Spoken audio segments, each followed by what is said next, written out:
Rohtak court परिसर में 2 सितंबर से चल रहा धरना प्रदर्शन आज तक भी जारी है। हमारे चैनल जनता अपडेट ने 11 सितंबर को वकीलों की आप बीती पर एक न्यूज दिखाई थी। आज एक बार फिर आपको जनता अपडेट की तरफ से रोहतक कोर्ट परिसर की ओर लेकर आए हैं, जहां वकीलों की हड़ताल ने सारे कानून सिस्टम को हिला दिया। पहले हम हिंदी सिनेमा में देखते थे तारीख पर तारीख, लगता है आज हमारी वही स्थिति हो गई है। क्या सरकार कुछ नहीं कर पा रही? चलिए सुनते हैं वकीलों की कहानी उनकी जुबानी। नमस्कार, मैं योगेश कुमार जनता अपडेट से। हमारे साथ हैं जिला बार एसोसिएशन के प्रधान श्री हर्षवर्धन मलिक, वाइस प्रेसिडेंट हर्षवर्धन मलिक जी। हाँ जी। सर, क्या रहा यह हड़ताल? काफ़ी लंबे समय से चल रही है, हम दोबारा आपकी कवरेज लेने आए हैं। हमारा आज 16वां दिन है हड़ताल का, और हमने इनडेफिनिट की हमने कॉल भी कर दी है इसको, और हम आगे ऐसे ही चलाते रहेंगे। और आज हमने तो एक रास्ता ही ब्लॉक कर दिया, और अगर प्रशासन जल्दी अपने करतूत से बाज नहीं आया तो हम आगे भी रास्ता रोक देंगे। और हम इस मीडिया के थ्रू मैं प्रशासन को ना एक बात बताना चाहता हूँ कि ये बार रुकने नहीं वाली, ये आंदोलन बढ़ता ही रहेगा, और तब तक बढ़ेगा जब तक हमारी जो डिमांड है पूरी नहीं हो जाएगी। इससे समाज में भाईचारा भी खराब होता है, और आम जनता को ये चीज़ भी समझनी पड़ेगी, अगर वकीलों पे अगर ऐसे जुल्म होने लग गए तो उनको तो कोई रेख देख करने वाला है नहीं उनका। तो यहाँ पे पिछली मुलाकात में आपने बताया था कि एसपी सर के पास आपने गुहार लगाई थी। क्या दोबारा से आपने अपील की कि हाई कोर्ट या Delhi high court, Punjab Haryana high court में आपने अपील दायर की हो? अभी जो बार काउंसिल चेयरमैन है वहाँ पे भी, और हाई कोर्ट जो chief justice of Punjab and Haryana, उनको भी हमने दरखास्त लगाई, एप्लीकेशन गई है। एप्लीकेशन हमारी 1-2 जगह और गई है, तो उनके रिप्लाई की भी हम वेट कर रहे हैं अभी। और जब तक हमें कोई आंसर नहीं मिल जाता या फिर हमारी जो डिमांडें पूरी नहीं होती है, हमारी हड़ताल जारी रहेगी। पिछले 17 दिन से हम यहाँ बैठे हुए हैं, और इस एसपी की यहाँ इतनी बड़ी ईगो हो गई कि 2 एफआईआर में से एक जो फर्जी एफआईआर है उसको तो वो तूल दे रहा है, और जिस आदमी ने झूठी एफआईआर दर्ज करा रखी है, जिसके ऊपर कार्रवाई होनी चाहिए, जिन्होंने पैसा खा रखा है, उनको वो छोड़े बैठा है। 6 करोड़ से ऊपर का मामला है। मैं इन एसपी साहब से पूछना चाहता हूँ, कुछ सेवा पानी हो गई है क्या, जो इतना आप 17 दिन हो गए आज तक किसी को पूछने नहीं आ रहे? क्या वजह है कि रात को 12 बजे के बाद एफआईआर दर्ज करके आप तुरंत 3-3 आदमियों को गिरफ्तार कर लेते हो, एक एसपी को, एक वकील को इन्वॉल्व कर देते हो, और उस डीएसपी से आप इंक्वायरी करवाते हो जिस डीएसपी का नाम उस कंप्लेंट के अंदर है, जो खुद एक मुलजिम है, वो इंक्वायरी कर रहा है। 2 घंटे के अंदर उसने इंक्वायरी कर दी और इन लोगों को दोषी बना दिया। जब तक हमारे वकील साथी सुमित का नाम इस एफआईआर से बाहर नहीं होगा, हम यहाँ बैठे हैं। आज हमने एक स्टेप आगे लिया है, एक तरफ की सड़क बंद की है, कल हम दोनों सड़कें बंद करेंगे, परसों से हम क्रमिक भूख हड़ताल पे बैठेंगे। उसके बाद भी नहीं हुआ तो फिर हम आमरण अनशन करेंगे। इस एसपी को हम ये बताएंगे कि वकीलों की ताकत क्या होती है। वर्दी पहन के हर आदमी चौधरी बन जाता है, हम भी यूनिफॉर्म पहनते हैं, काला कोट हम भी पहनते हैं। अगर तेरे पास यूनिफॉर्म है तो हमारे पास भी है, और हमारी यूनिफॉर्म की ताकत क्या होती है वो तेरे को बताएंगे।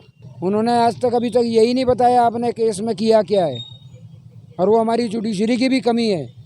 उन्होंने भी आज तक 17 दिन हो गए, उनका काम बंद है, उन्होंने भी आज तक किसी से ये नहीं पूछा कि आपने इस केस में अभी तक किया क्या है। हमारी जुडिशरी जो है वो पुलिस को बुला के पूछ सकती है कि भाई क्या स्टेटस है इस एफआईआर का। तो आपके कहने का मतलब ये है कि मतलब पुलिस प्रशासन लचर है? लचर, बिल्कुल लचर, और सिर्फ लचर नहीं है, उसके उनके पास खाने पीने का सौदा है, मतलब करप्ट भी है? करप्ट है, निहायत करप्ट है, जिसमें करोड़ों रुपए की लूट है। उसको छुपाने के लिए जो है ना, ये झूठा मुकदमा दर्ज कर रखे है सबके खिलाफ। यहाँ पे चुनाव आयोग जो इस टाइम जिसके हाथ में सारे प्रशासन की बागडोर है, उससे भी ये रिक्वेस्ट करते हैं कि इस एसपी का यहाँ से तुरंत तबादला किया जाए। ये यहाँ पे निष्पक्ष चुनाव भी नहीं होने देगा। अगर इसकी ये हालत है तो ये निष्पक्ष चुनाव भी नहीं कराने देगा ये। तो सर, आपकी इस हड़ताल के कारण मतलब पब्लिक को भी तो परेशानी होती है? ऐसा है, हमारी हड़ताल से सिर्फ पब्लिक को परेशानी होती है, डॉक्टरों की हड़ताल से लोगों की जान जाती है। सुप्रीम कोर्ट बिल्कुल सर, नहीं हटा सकती, उनको तो कोई कुछ नहीं कहा जाता, और हमको आगे ये कह देते हैं कि पब्लिक परेशान हो रही है। तो जान किसी की जानी ज़्यादा गंभीर चीज़ है या 1 तारीख लग जाना ज़्यादा गंभीर है? जान पहले है सर। हाँ, तो फिर वो उन लोगों को तो कुछ कर नहीं सकते, क्योंकि वो तो खड़े होकर बैठ गए, नहीं लगाते हम तो इंजेक्शन। हम तो सिर्फ इतना है ना कि हमारे में तो 1 तारीख लग जाएगी। उसमें 12 वकील हैं, 3-4 महिलाएं भी हैं। वो अब इसका सारा अगली जो नीति बनाएंगे वो मेंबर बनाएंगे, उनका एक चेयरमैन है। तो एक तो ये किया है कि चेयरमैन की अध्यक्षता में फैसले लिए जाएंगे। अब ये रोड ब्लॉक कर दिया है, कल अगर इस पर कार्रवाई नहीं हुई तो ये रास्ता रोका जाएगा और आंदोलन एक बड़ा आंदोलन का रूप ले लेंगे। सर, ये इस तरीके से रास्ता रोक के क्या आप आम पब्लिक को परेशान नहीं करेंगे? ये आम पब्लिक को इसलिए नहीं करेंगे, आम पब्लिक उधर से निकल जाएगी। ये अपना इधर बार के सामने जो कोर्ट के सामने है ना, तो यहाँ हम अपना रोष प्रदर्शन तो कर ही सकते हैं ना, क्योंकि ये दूसरा तो यही है कि ऐसे बैठने से तो मान नहीं रहे हैं, थोड़ा दबाव प्रशासन पर बनेगा। दूसरा यहाँ से जंतर मंतर भी जाएंगे, 2 गाड़ी भर के वहाँ जंतर मंतर पर भी धरना देंगे। और इस तरह से हमारी प्लानिंग ये है कि किसी भी तरह से सरकार नहीं मानेगी तो हम और नए नए रास्ते अपना करके, दबाव बना करके, और इसे एसपी की बदली की मांग करते हैं। एसपी की यहाँ से ट्रांसफ़र कराएंगे, क्योंकि सबसे ज़्यादा इसी ने इस मामले को ख़राब कर रखा है।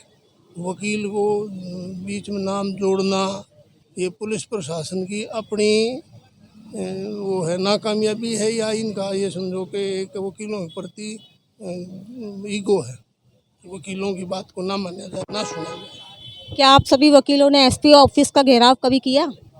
एसपी ऑफिस के गए थे, लेकिन अभी बातचीत के जरिए चाहते थे कि बातचीत से मामला सुलझ जाए। लेकिन अब ये कमेटी बनाई ना, इसमें फैसले लेंगे। कमेटी लेगी, वह एसपी का घेराव करें, रोड जाम करें, दिल्ली जाएं और कुछ करें, क्या क्या कदम उठाने, वो कमेटी इस पर विचार चल रहा है कमेटी का। धन्यवाद काद्यान साहब। सर, आप क्या बताएंगे? Jaipal Ahlawat sir, sorry. Madam ji, जैसे एडवोकेट जयपाल अहलावत ने बताया, उन्होंने बहुत अच्छा डिटेल में बता दिया, लेकिन कुछ पॉइंट रह गए। बस पॉइंट ये रह गए कि जो हमारे एसपी साहब है, एक गवर्नमेंट अफसर है, गवर्नमेंट नौकर कह दो आप, जैसे भी है, बहुत सीनियर अफसर है, लेकिन ये समझ में नहीं आ रहा कि क्यों नहीं एक्शन ले रहे। इतने दिन हो गए, मैं 15 दिन हो गए हैं। उन्होंने कहा था, मैं आश्वासन दिया था कि वे एक अपराधी बाकी रह गया, एक अपराधी हम पकड़ लेते हैं, उसके बाद दूध का दूध पानी पानी हो जाएगा। लेकिन आज तक वो ये डिसीजन नहीं ले पाए। या तो उनकी कुछ कमजोरी है, या कुछ वो मिली भगत है, या कोई वो कुछ किसी से पैसा चाहते हैं, क्यों दोनों जो पार्टी है वो एक ही कास्ट से बिलोंग करती है। तो हो सकता है जो एसपी साहब है वो उनकी तरफ झुके हुए हैं और इसलिए डिसीजन नहीं हो रहा। और हम वकील लोग अपने आराम से बैठे हैं, शांतिपूर्वक बैठे हैं, हम धरने पे बैठे हैं। और कल हमारे प्रधान जी ने 11 मेंबर की कमेटी भी बना दी है, और उससे अभी ये है कि हम हर एक जगह हम एसपी का घेराव भी करेंगे, डीसी कोठी का भी घेराव करेंगे, डीसी का भी घेराव करेंगे, और हम अपनी जो बात है हायर अथॉरिटी तक पहुंचाएंगे। ये हमारा मामला है। अगर ये अभी भी नहीं फैसला होता है तो हमें जो हमारे हरियाणा, पंजाब, चंडीगढ़ के जो अभी न्यू कमेटी सेक्रेटरी हुए अहलावत साहब, उन्होंने भी लेटर लिखा, उनसे भी बातचीत चल रही है। वो भी उन्होंने भी डीजीपी को लिखा है कि भाई ये मामले को सोल्व करो। अभी आप देखो, कम से कम 1000 केस डेली के प्रभावित हो रहे हैं, जो कि जिसको नॉर्मल पब्लिक को जो इंसाफ मिलना था वो नहीं मिल पा रहा। नुकसान किसको हो रहा है? नॉर्मल पब्लिक हो रहा है, आम पब्लिक हो रहा है। और हमारे के एसपी साहब समझ में नहीं आ रहे उनके अंदर। सर, आपको क्या लगता है ये लड़ाई इतनी आसान होने वाली है? ये तो एक कानून से कानून की लड़ाई वाली बात हो गई। बिल्कुल आपने मैडम सही कहा, कानून से कानून लड़े। हम भी कानून पे अड़े हैं, वो भी कानून पे अड़े हैं। हम चाहते हैं कोई रास्ता निकाले बीच का। जब एसपी साहब ये कहते हैं भाई एक आदमी रह गया है जो पकड़ना है, इतने दिन हो गए, क्या एक आदमी नहीं पकड़ा गया? सब पकड़े गए हैं, सब जानते हैं, लेकिन उसके बाद क्यों चुप है, क्यों नहीं फैसला करते? हम बैठे, वो अपनी जिद में बैठे, हम अपनी जिद में बैठे।